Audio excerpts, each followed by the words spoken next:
शङ्करं शङ्कराचार्यं केशवं वादरायणं सूत्रभाष्यकृतं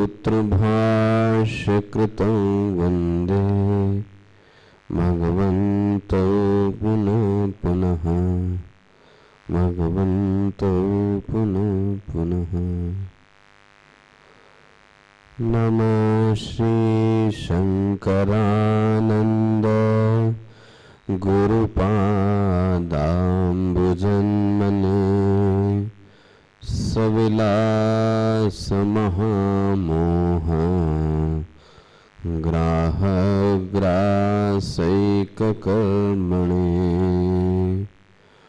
तत्पादाम्बुजरूहद्वन्द्व सेवा निर्मलचेतसां सुखबोधाय तप्तस्य विवेकोऽयं विधीयते विवेकोऽयं विधीयते। कारणे सत्त्वमानन्दमयो मोदादिभिवृत्तिभिः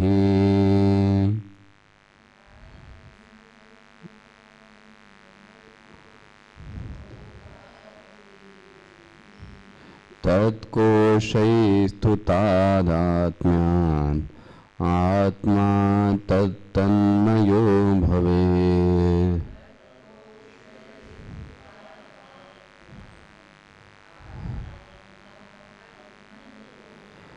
अन्वयव्यतिरेकाभ्यां पञ्चकोशविवेकतः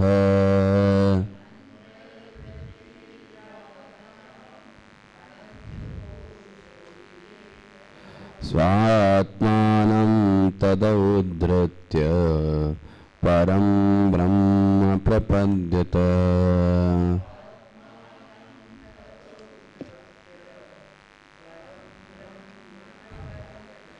अभाने स्थूलदेहस्य स्वप्ने यद्भानमात्मनः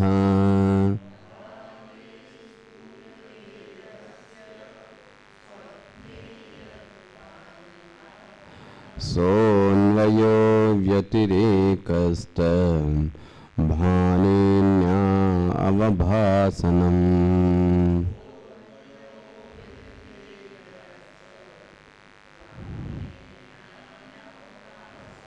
लिङ्गाभानेषु सुषुप्तौ स्यादात्मनो भानमन्वयः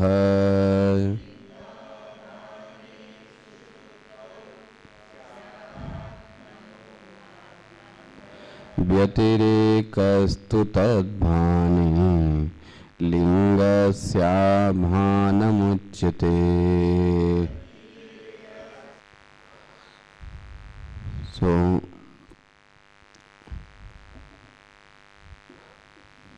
पंचकोश का एक दूसरा जो पक्ष है,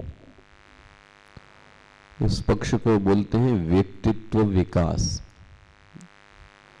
इस पंचकोश से मैंने आपको कल व्यक्तित्व विकास की व्याख्या की।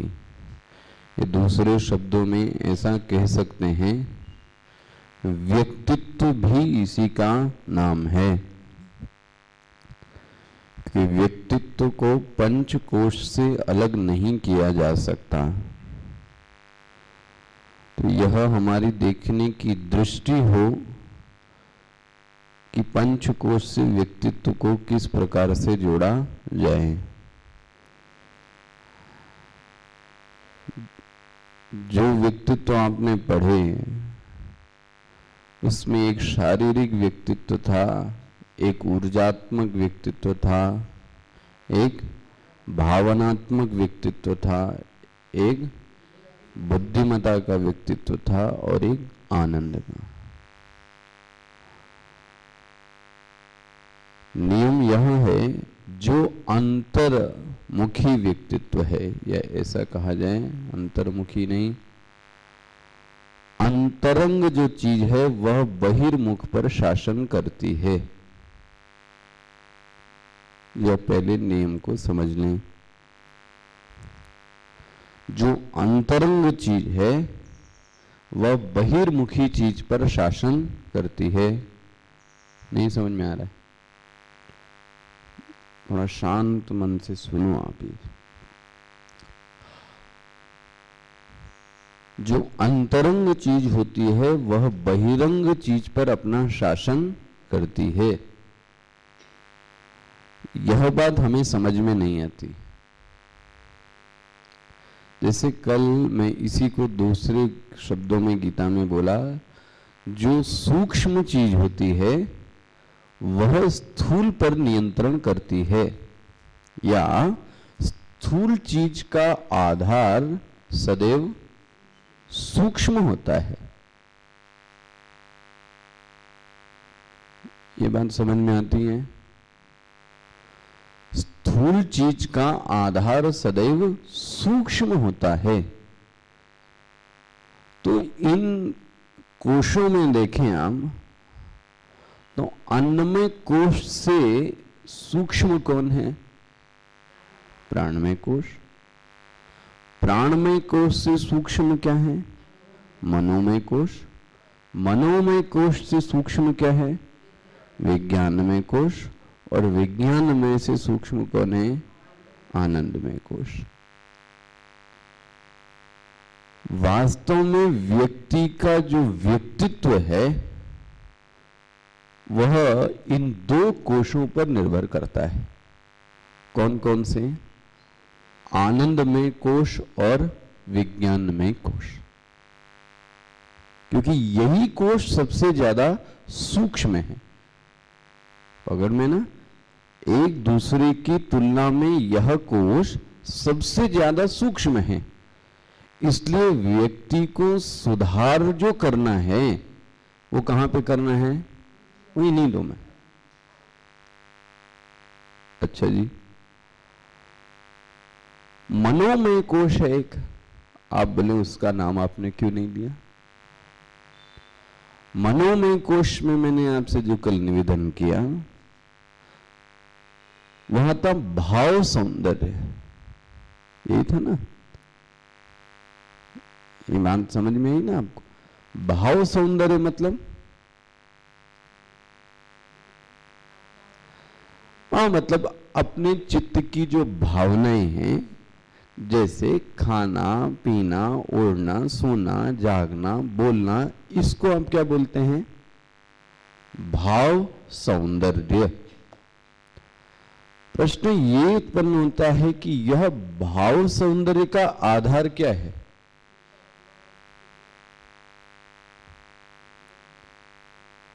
वो तो मन तो है ही है ना। भाव कौन करता है? मन करता है। ये बात तो जानी हुई। लेकिन उस भाव सौंदर्य का आधार क्या होगा?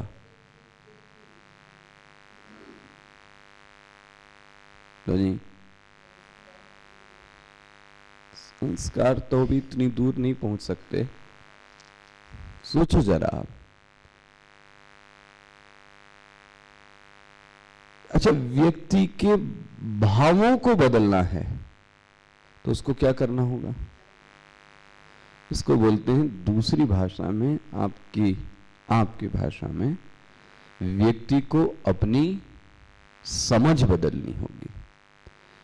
स्वामी जी ने अभी एक लाइन बोली, भाव समझ का अनुगामी होता है। हिंदी से खिलवाड़ नहीं करूंगा, मैं बोलूंगा यही शब्द अब। भाव समझ का अनुगामी होता है, भाव समझ का अनुकरण करता है, भाव समझ का प्रतिफलन है। देखो जी, और अगर आप ये हिंदी नहीं समझ पाए तो उनकी हिंदी तो आप एकदम भी समझ, तो आप भोंगे ऐसे उनको बैठ के देखिए। मैं क्या बोला मैंने? बोला नहीं जी? हाँ, मतलब क्या हुआ? भाई अनुगमन समझते हैं? नहीं, गमन मतलब चलना, अनुगमन मतलब सीता जी राम का अनुगमन करनी, मतलब क्या हुआ? फॉलो करना। फॉलो करना मतलब पीछे पीछे। फिर से ठीक है, तो इससे क्या दिक्कत? अभी तो मैं एकदम व्यावहारिक लेवल पर आपके बात आके कर रहे हैं। जिसको नहीं पता विज्ञान में, उसके लिए क्या करेंगे हम तो एक कॉमन है व्यक्ति के लिए ये है। वो तो बात की बात है, अभी समझ पे भी आते हैं। व्यक्ति के भाव मतलब मनोमय कोश में यदि परिवर्तन करना है तो भाव सदैव समझ का प्रतिफलन है, अनुगमन करता है, अनुकरणीय है, उसके पीछे चलता है, उसके निर्देशन को मानता है। किसके? समझ के। यू कैन से जैसी समझ है वैसा भाव है। नहीं लगता आपको ये ठीक सिद्धांत? एक छोटा सा भगत है, उसको भगवान के बारे में कुछ भी नहीं पता, उसको लगता है भगवान मेरे कमरे में है, नहीं खिलाओगे तो मर जाएंगे, ये उसकी क्या है? तो उसका भाव भी कैसा होगा, है ना? लेकिन एक दूसरा व्यक्ति जिसका थोड़ा अलग भाव है, उसका भाव ऐसा क्यों है? क्योंकि उसकी समझ ये है कि भगवान हाँ सब जगह है। लेकिन तीसरा एक व्यक्ति और है जिसकी क्या समझ है? भगवान हमारे चित्त में ही बसे हुए हैं, तो उसकी समझ क्या हो गई, है ना? जरा इस चीज को बहुत पकड़ के रखना वेदांत के। जैसी समझ वैसा आपका भाव। तो वास्तव में कोई व्यक्ति मनोमय कोश में सुधार नहीं कर सकता। यह जो लोग कहते हैं कि अपने भावों को बदलिए, ठीक है कह देते हैं, बट जरा आप जरा कोशिश करो भावों को कैसे बदलोगे, कैसे बदलोगे? भावों को बदलने के लिए समझ का बदलना बहुत जरूरी है। ये वेदांत का साधना पक्ष का पहला नियम है। क्लियर होना है? अब आपका निर्भर करता है, जैसी समझ वैसी आपके भाव। देखो आप जगत में जैसी आपकी समझ है वैसा आप उससे भाव रखते हो। ट्रेन में यात्रा करने देखो आप, इतने लोग मिलते हैं, जिसकी जैसी समझ है वो ऐसे ही अपने भावों को क्या करता है, व्यक्त कर। एक अनपढ़ा लिखा गंवार व्यक्ति वो भी अपने भावों को व्यक्त करता है, लेकिन वो इसलिए ऐसा व्यक्त करता है क्योंकि उसकी, तो आप उससे ये मत बोलो अपने भावों को सुधारो। भावों को सुधारने के लिए पहले समझ को सुधारो। अच्छा समझ कहाँ पे है? अपने पास, अपने पास बुद्धि में, पकड़ में। तो मैं अगर ये कहूं कि बुद्धि यदि ठीक है तो व्यक्ति का मन भी, याद रखना, हम और आप ये जो विभाग करके रखते हैं कि मैं बुद्धि वाला नहीं भाई, मैं तो कौन हूं, मनोमय वाला, मन पे जीने, सब फालतू की बातें। बुद्धि ठीक है तो फिर मन भी ठीक है। मन तो वही चीज बोलता है, मन तो वही चीज कहता है, मन तो वही चीज करेगा जिसका आदेश किसने दे दिया, बुद्धि ने दिया। आप देखो, आप यदि कोई गलत काम करते हो तो देखना गलत काम इसलिए किया क्योंकि आपकी गलत समझ थी। गलत समझ के कारण गलत काम किया गया।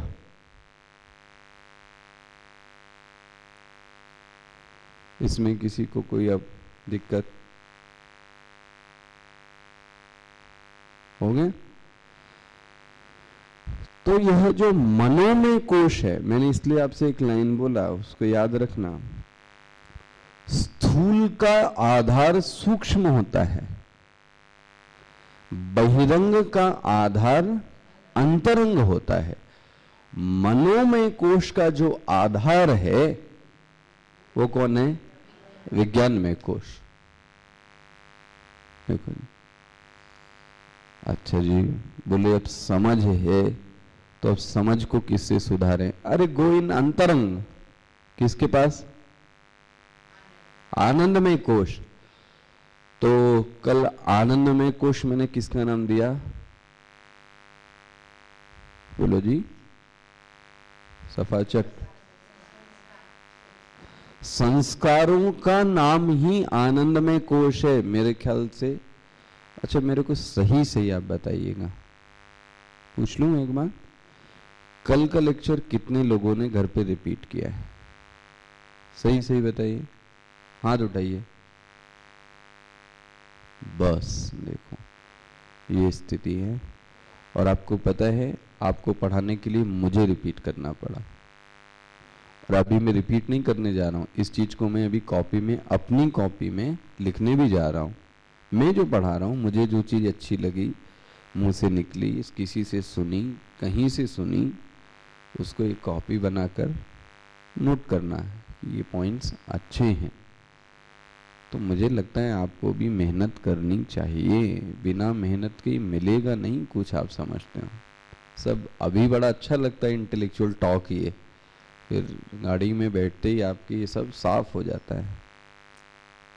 थोड़ी मेहनत कीजिए, दोहराइए इसको 10 मिनट। मुझको ही करना पड़ता है आपको, तब आप ये समझते हो कि बड़ा अच्छा पढ़ाया जा रहा है। उसके लिए पहले मेहनत करनी पड़ती है।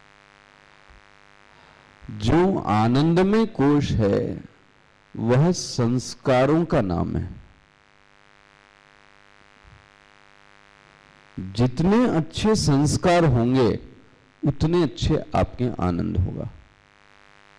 अच्छा जी, एक बात और कह दूं, आपने ये पढ़ा था कि आनंदमय कोश जो है वो किस? तमस प्रधान। लेकिन यहां पे क्या बोला गया है? कारणे सत्वम। कड़ में है। अभी तक आपने क्या पढ़ा? आप क्या समझते रहे? आनंद में जो कोश है वो कौन सा प्रधान है? तमोगुण प्रधान। मेरे को आप एक बात बताइए, एक जो साधक है, हो सकता है वो तमोगुण प्रधान तो ज्ञानी भी नहीं है, लेकिन तमोगुण प्रधान भी, तो वो सत्व प्रधान तो होगा, रजस प्रधान तो होगा कि नहीं? तो उसको भी आनंद मिलेगा। याद रखना, सत्व गुण है तो भी आनंद, रजोगुण है तो भी आनंद, तमोगुण है, लेकिन आनंद की क्वालिटी में क्या आएगा? अंत। वहां भी प्रिय, मोद और प्रमोद की वृत्तियां बनेंगी, लेकिन प्रिय, मोद और प्रमोद की वृत्तियों का विषय हाँ सात्विक होगा, राजसिक होगा और तामसिक होगा। जैसे एक पीने वाले ने सोचा कि इससे मैंने बोला है ये मुझे पीने के लिए दे देगा, कौन सी वृत्ति आ गई? प्रिय ना, अनुमान अभी किया, मिल गई बॉटल, कौन सी वृत्ति? मोद। पी लिया, कौन सी वृत्ति? प्रमोद। हो गया। लेकिन यही चीज साधक में है। मैं इस ग्रंथ को मैंने मंगवाया है, ये कैसेट मंगवाई है, ये सीडी मंगवाई है, मुझे सुनना है, ये कौन सा हुआ? प्रिय। आ गई कैसेट और सीडी मेरे पास, ये कौन सी वृत्ति है? मोद है। और मैंने उसको सुना और आनंद लिया, ये कौन सी है? लो जी, पकड़ में है ना। ये मत कहना कि वहां तमोगुण ही है। कारणे सत्वम आनंदमयो हो, ये तो आप पर निर्भर करता है कि आपके पास स्टॉक कैसा है। तमोगुण का स्टॉक है, रजोगुण का स्टॉक है कि सत्वगुण, लेकिन अपने अपने विषयों का आनंद तो वहां पर रहेगा। वैसे ही उसका व्यक्तित्व होता है, माना? ये बात समझ में आ गई ना? अच्छा, तो जो आनंद में कोश है वह संस्कारों का नाम है। पकड़ में है? तो यदि समझ को सुधारना है, हाँ, तो संस्कारों को लो जी। जरा आप क्रम को देखना, भाव को सुधारना है तो फिर समझ को सुधारो। अगर भावों को परिवर्तित करने, ऐसे भाव हो जिससे दूसरा, मैंने कल आपको बताया था ना, भाव की पराकाष्ठा क्या है, भाव की या व्यक्तित्व की पराकाष्ठा क्या है, यह कौन से हाईएस्ट पॉइंट क्या है? यस, ऐसा व्यक्तित्व, ऐसा भाव, ऐसा विचार, ऐसी समझ, ऐसा संस्कार जिससे मैं तो आनंद में रहूं, मेरे कारण दूसरा भी आनंद में रहे। आप समझ लो, आप भाव की पराकाष्ठा पे हो। नहीं है? इसी का तो असली व्यक्तित्व का नाम तो यही है ना। आप बोलते हैं मनमोहक व्यक्तित्व। मनमोहक व्यक्तित्व मतलब आपके कपड़े, आपके ज्वेलरी, आपके हेयर स्टाइल कोई नहीं देखता, वो ये देखता है कि आपके अंदर भाव कैसे हैं, आप भावों से दूसरे को आकर्षित कर लेते हो या नहीं। इसी को बोलते हैं व्यक्तित्व विकास। यहां तक कि पढ़ाई लिखाई भी किसी काम में नहीं। मैं बोलता हूं शबरी का व्यक्तित्व बहुत सुंदर था, पता है? उसको भी भ्रम था। भगवान ने उसको शब्द क्या बोला पता है? सुंदर भामिनी, सुंदर स्त्री। भामिनी शब्द, भामिनी शब्द उसके लिए बोला जाता है जो सुंदर स्त्री हो, देखने में लावण्य हो, युवा हो, चमक हो, काम प्रधान से, जिसको देखकर लगे चित्त में यस ये सुंदर नारी है। भगवान ने किसको बोल दिया? शबरी को। शबरी ने भगवान से बोला आप कुछ गलत कह रहे हो, मैं भामिनी हूं, मैं सुंदर स्त्री हूं। भगवान ने कहा हाँ तुम ही सुंदर स्त्री हो। ओ भगवान ने वहां फिर सुंदरता समझे। बोले एक भक्त की सुंदरता क्या है? शरीर सौष्ठव ही सुंदरता है? बोले नहीं। बोले जो 9 भक्ति है ना, इनमें जो एक भक्ति भी किसी के पास होती है ना, वो व्यक्ति सुंदर है। शबरी क्या है? प्रथम भगति संतन के संगा, दूसर रति मम कथा प्रसंगा, गुरुपद पंकज सेवा, तीसर भगति हमान, चौथी भगति मम गुणगन, करही कपट तजिगान, मंत्र जाप मम दृढ़ विश्वासा, पंचम भजन सो वेद प्रकाशा, छठ दम शीत विरति बहु कर्मा। पढ़ा या नहीं पढ़ा? 9 भक्ति बताइए। बोले ये है तो व्यक्तित्व है। देखो ये एक साधक का व्यक्तित्व आया। तो व्यक्तित्व किसी शरीर का, पहनावे का, ओढ़ावे का, पैसे का, इसका नाम नहीं है। अपने विषय को याद रखना। भाव सौंदर्य तभी आ सकता है जब आपकी समझ ठीक हो। Very good. समझ तभी ठीक है जब आपके संस्कार अच्छे हों। ठीक है ना? अब प्रश्न ये है संस्कारों के लिए क्या किया जाए, है ना? इनको क्या किया जाए? एक बात आपको और बताऊं, शायद आपका भ्रम रहा होगा, कोई जरूरी नहीं है कि हर संस्कार सामने ही आते हैं। प्लीज इस बात को जरा ध्यान से सुनिएगा, ठेस लग सकती है। हम क्या समझते हैं हर संस्कार सामने ही, ऐसा कोई जरूरी नहीं। प्रारब्ध आ सकता है सामने, लेकिन हर संस्कार सामने, जैसे आप बहुत अच्छे साधक थे, बहुत अच्छे साधक थे, लेकिन आपने सब गड़बड़ सड़बड़ करके अब आप कैसे बन गए, कैसे साधक, गड़बड़ साधक। तो अच्छे संस्कार को किसने मार दिया? अब अच्छे संस्कार सामने नहीं आएंगे। पकड़ में आ रहा है? उनकी जगह किसने ले ली? तो ये मत कहना कि संस्कार सदैव सामने ही आएंगे, नहीं। संस्कार दूसरे संस्कार को सब्स्टिट्यूट कर सकते हैं, बदल सकते हैं, परिवर्तित कर सकते हैं, लेकिन हर संस्कार जीवन का सामने आएगा ऐसा, और भगवान ने यदि ऐसा कर दिया होता तो हमारा और आपका जीवन ना नरक हो जाता। ईमानदारी से सोचो आप, हर संस्कार यदि सामने आता ना तो रहना नरक हो जाता आपका। जो पिक्चर सामने आती ना, उसको देखकर तो एक जो क्या कह सकते हो आप,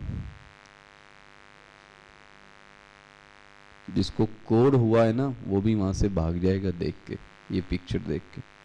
सभी ऐसे ही।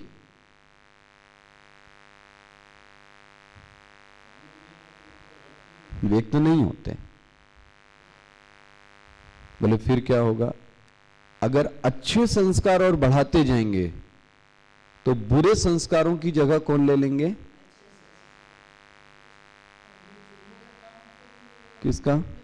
हाँ ये तो ठीक, अभी आ रहे हैं ना इस बात पे, इस टॉपिक पे ही मैं आने वाला हूं। अभी मैं एक संस्कारों की एक क्या बोल सकते हो आप, एक खासियत बता रहा हूं अभी आपको।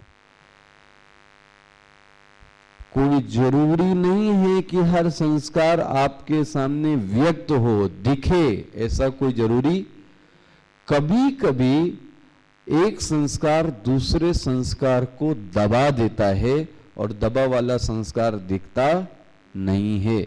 जो अच्छे साधक बनते हैं और पहले खराब थे, उनके साथ क्या हुआ?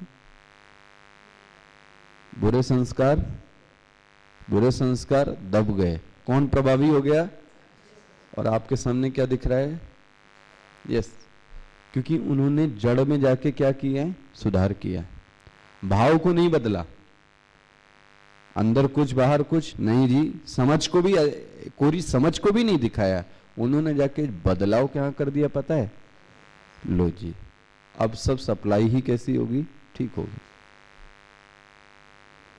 प्रश्न ये है, संस्कारों का बदलाव या संस्कारों को कैसे सुधारा जाए? Very good. इसलिए जैसे मैं अभी कह रहा था ना, if you want to become a better player then play with better player. If you want to become better player then play with better player. अगर आपको अच्छा संस्कार डालना है, अच्छा व्यक्ति बनना है, तो अच्छे संस्कारों को क्या करो आप? वर्स्ट प्लेयर बनना है, नालायक फर्जी, तो आप नालायक से खेलो। ये आप पर निर्भर है। ये कहावत बहुत ही सुंदर लगी मुझे। If you want to become better player, play with better player. देखो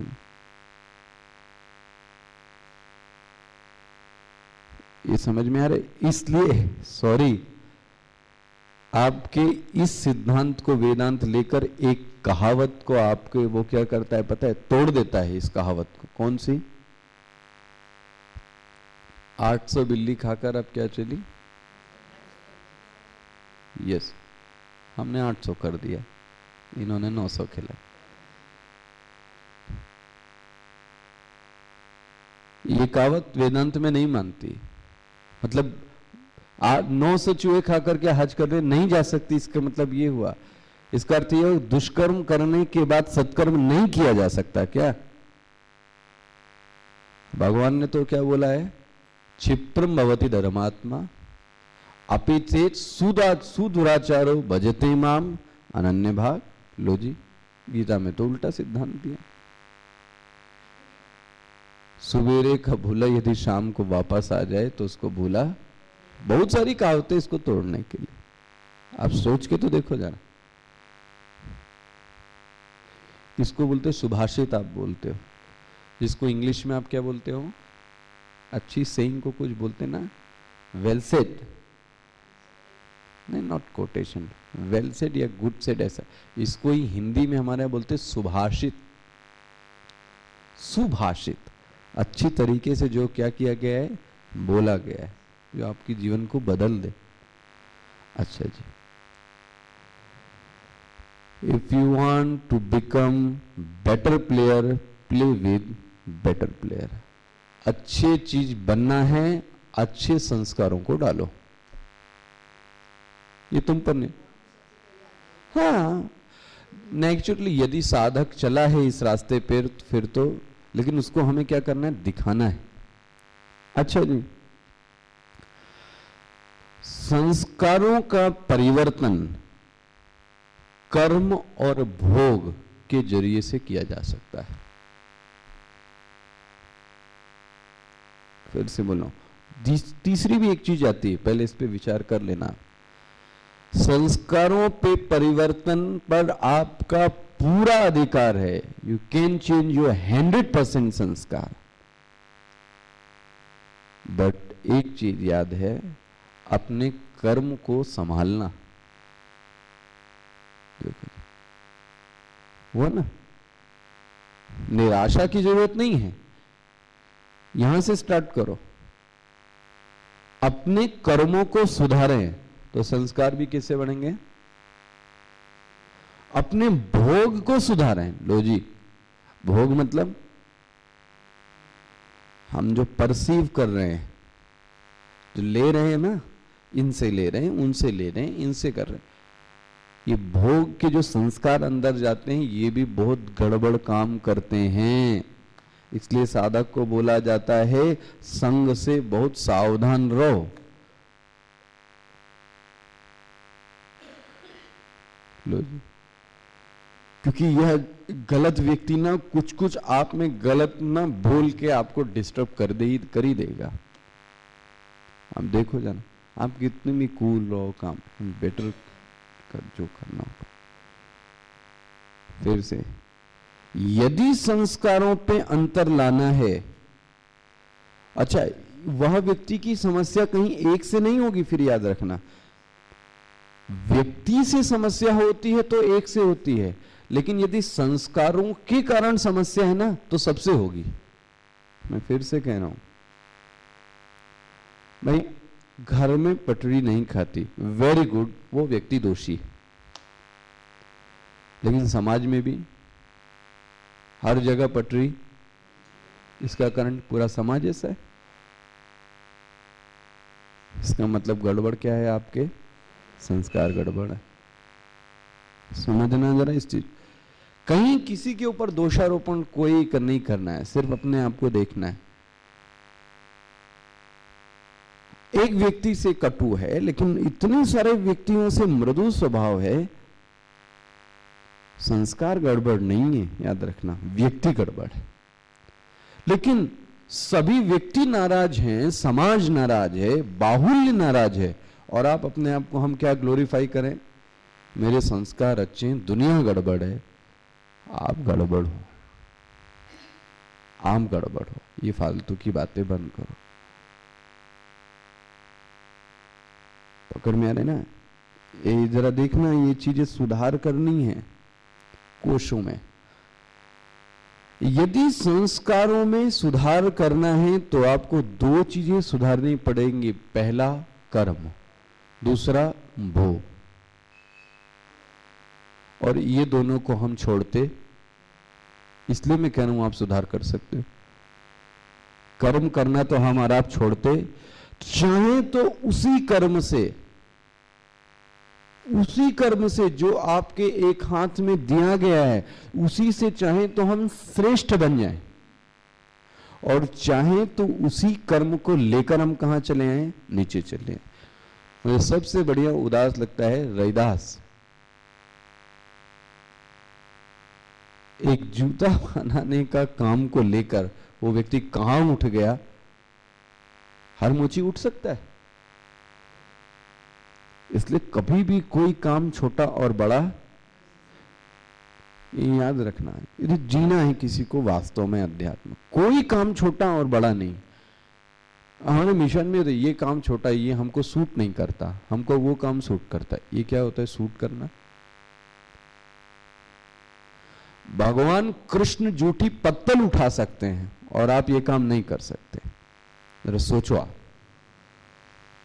भगवान कृष्ण दुनिया का मालिक, वो आके जूठी पत्थर और चप्पल उठा सकता है, लेकिन सॉरी मैं आपसे अभी कहूं कि 20 लोगों की जूठी पत्तलें उठानी है तो शायद आपके नाक मुंह और आपके दिमाग में तुरंत ये बातें आती हैं, मेरे स्टैंडर्ड का काम। ये क्या स्टैंडर्ड का काम है? पकड़ में ना, यू आर नॉट स्पिरिचुअल। संत लोग उठाते हैं, मैंने देखा है। आप क्या बात करते हो?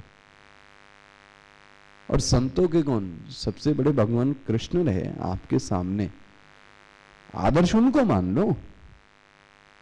सब गलत गलत धारणा बना के बैठे हैं, इसलिए जीवन भी ऐसे ही कचड़ा, इधर कटा, इधर पिटा, इधर ये इधर वो, स्मूथ नहीं है। मैं फिर से बोल रहा हूं, यदि संस्कारों में अंतर लाना है तो सबसे पहला अपने कर्म को सुधारो। और सभी व्यक्तियों के पास यहां पर कर्म है, उसी कर्म से चाहो तो आप मृदुभाषी बन जाओ, लोगों के चित्त चोर बन जाओ, लोगों के चित्त का हरण कर लो, लोग आपको अपनी पलकों पर बैठा लें, और उसी काम से आपको लोग नीचे गिरा सकते हैं। लो जी, उदाहरण के तौर पे सबसे बढ़िया एक माली है। अभी तक मालियों को गाली देता रहा मैं भी, लेकिन एक माली ने अपने कर्म से अपने को क्या उठा लिया? यहां के माली ने अपने को बहुत ऊंचे उठा लिया, सबसे ज्यादा इज्जत है उसके लिए, क्योंकि वो ना अपने कर्म का पालन, उसकी भाषा आपने कहीं देखी? मृदु है, व्यक्तित्व मिलनसार है, धार्मिक है। ये नहीं कि यही मेरी ड्यूटी है। लो जी, उसने अपने ही कर्म से दूसरे का दिल, दूसरे क्या पूरा मिशन का दिल, लो जी। और वही एक स्वीपर आदमी है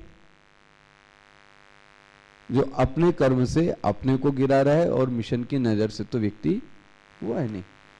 मैं आपको इसलिए छोटा एग्जाम्पल दे रहा हूं, जरा समझना।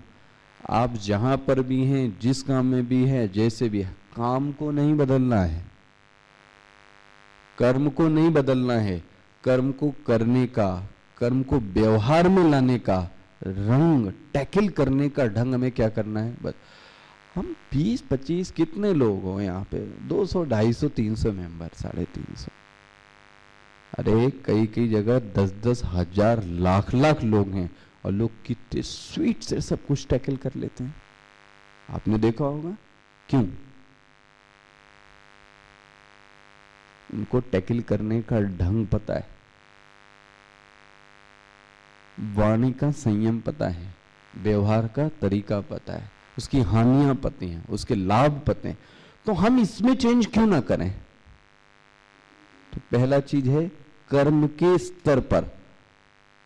यही सत्संग मेरे अभिमान को पुष्ट भी कर सकता है,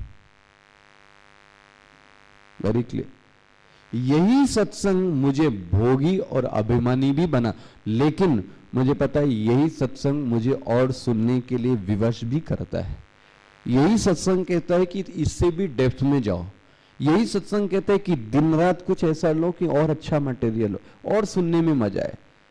अब आप पर निर्भर है कि ये सत्संग को मैं किस ढंग से लूं। पकड़ में आ रही? कोई भी कर्म हो, मैं आपको बोलूं, एक चपरासी का भी कर्म हो, एक प्यून का भी कर्म हो, आप इस ढंग से लेने की कोशिश करो कि इस कर्म से मैं लोगों का दिल जीत। ये मत कहना कि मेरे को कर्म बदल दो, सीट नहीं बदलनी है, सीट पे रहकर काम को बदलना है। प्लीज, सीट पे रहकर काम को बदलना है। तो आनंद में कोश में यदि सुधार करना है तो अपने कर्मों को बदलो। दूसरा, भोग का जो लेवल है, भोग का जो लेवल, उसको जरा बढ़ाओ। जो हम रिसीव कर रहे हैं ना, भोग मतलब जो हम दूसरे से ले रहे हैं, देने का नाम नहीं है भोग, लेने का नाम, उसका स्तर ऊपर उठाएगा। चाहे इंद्रियों के स्तर पर, आंख से देखना, कान से सुनना, मुख से खाना, शरीर से इनका जो लेवल है वो कैसा उठाएं? ऊपर। लोगों से बात करना, अच्छी बातों को ग्रहण करना, उनको देखना, अच्छी चीज ग्रहण करना, इनको सुना, उनसे भी अच्छी चीज ग्रहण। ये जो लेवल है ना आपका खींचने का, वो अच्छा लेवल। हम वही चीज खींचना चाहते हैं जो उसकी क्या है। आप देखो, हमको नजर क्या आती है, लो, अब ऐसा व्यक्ति क्या उन्नति करेगा। मुझे भी पता है संस्कार चैनल पे बहुत सारे साधु आते हैं, सब फालतू की बातें करते हैं, लेकिन हम वो क्यों देखें। मेरा मानना है किसी की अच्छी धुन है तो धुन को चुरा लो, किसी के अच्छे शब्द हैं उसके अच्छे शब्द को ले लो, किसी का अच्छा व्यक्तित्व है उसका अच्छा व्यक्तित्व ले लो, किसी की एक्सप्रेशन पावर बहुत अच्छी है उसकी एक्सप्रेशन पावर ले लो, किसी का हाँ पीछे काम करने का ढंग बड़ा अच्छा है वो ढंग ले लो और अपने आप को सजा लो। किसने मना किया दुनिया ने? किसी ने मना किया कि आप मेरे शब्दों को मत चुराओ, मेरे व्यक्तित्व को मत चुराओ, मेरी साख सज्जा, मेरी रूप सज्जा मत चुराओ। सबने कहा है ले लो, वो इसीलिए बोलते ही हैं कि ले लो। लेकिन हमको क्या नजर आता है, ये ऐसा दोषी, वो ऐसा दोषी, ये ऐसा दोषी, इसने ऐसा, हो गया नाश। वो तो चला गया काम करके आधे घंटे और आप कुछ नहीं पा पाए। पकड़ में भोग के स्तर को सुधारा जाए, कर्म के स्तर को सुधारा जाए। अच्छा जी, क्लियर हुआ? भाव सौंदर्य, भाव सौंदर्य से समझ, समझ कहां से सुधरेगी? संस्कार से। संस्कार को सुधारने के लिए अपने भोग को सुधारा जाए, अपने। अब प्रश्न है विज्ञान में कोश, इसकी चर्चा कल करेंगे। आप लोग जरा थोड़ा समय पर आ जाइए। मैं चाह रहा हूँ 8:05 पे क्लास चालू हो जाए तो ज़्यादा अच्छा है, छूट जाएगा। ओम पूर्णमदः पूर्णमिदं पूर्णात् पूर्णमुदच्यते पूर्णस्य पूर्णमादाय पूर्णमेवावशिष्यते। ओम शांति शांति शांति। हरि ओम। श्री गुरुभ्यो नमः। हरि ओम।